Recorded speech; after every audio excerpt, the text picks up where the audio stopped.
In this IR forum, I talked to Dr. Joel Campbell of Troy University about the significance of former Japanese Prime Minister Shinzo Abe's assassination. We're going to talk about that and the legacy that Abe left behind in Japanese politics. Tell me, what do you see as what's interesting or significant about the assassination of Abe? Yeah. Oh, there's several things. I mean, this was so shocking. It was it was in the afternoon when I first heard this. And what? Somebody shot Prime Minister Abe? And the reason that it's so shocking, first of all, is because violent crime is so rare in Japan these days. They'll have in the single digits every year the number of people who are shot in Japan. Secondly, political violence in Japan is almost unheard of, at least it has been for the past 6 decades anyway.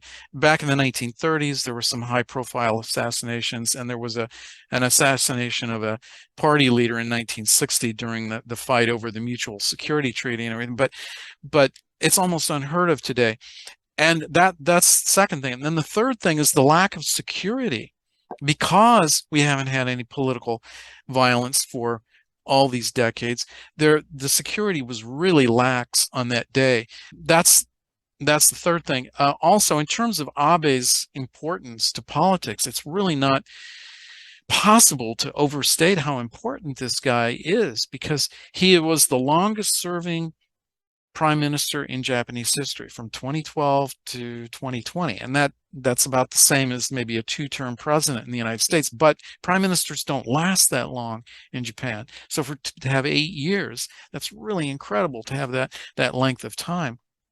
And he gained an outside presence in Japanese politics because he so dominated the discussion about, first of all, the reforms that were needed to resuscitate the Japanese economy. He had so-called Three Arrows program. It was basically to reinflate the economy, do fiscal stimulus, and then structural reform of the economy. The first two were done fairly well. The third one didn't quite work out. It's work in progress.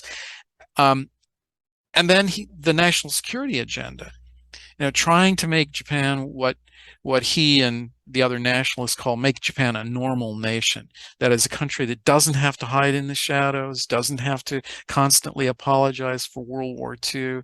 It can build up a real military. It can actually intervene in conflicts or emergency situations abroad. It can work in concert with its allies, principally with its main alliance partner, the United States, can do all of those things. And it was Abe who was able to accomplish all of those things. And even though he stepped down in 2020 because he was kind of losing popularity toward the end, and he was blamed for not having the best handling of the COVID-19 crisis in Japan and some of the issues surrounding the 2020 Olympics. The 2020 Olympics had to be postponed till 2021. He was blamed for some of the fiasco.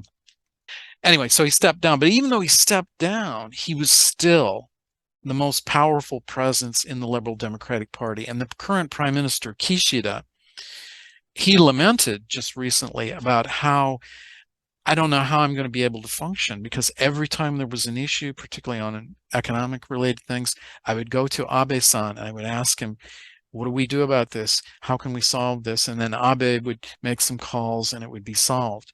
Well, what is Kishida going to do? What are some of the other good leaders going to do going forward when they don't have Abe to rely on, and they don't have that powerful figure who's become this core figure within the Liberal Democratic Party, which is the ruling party of Japan?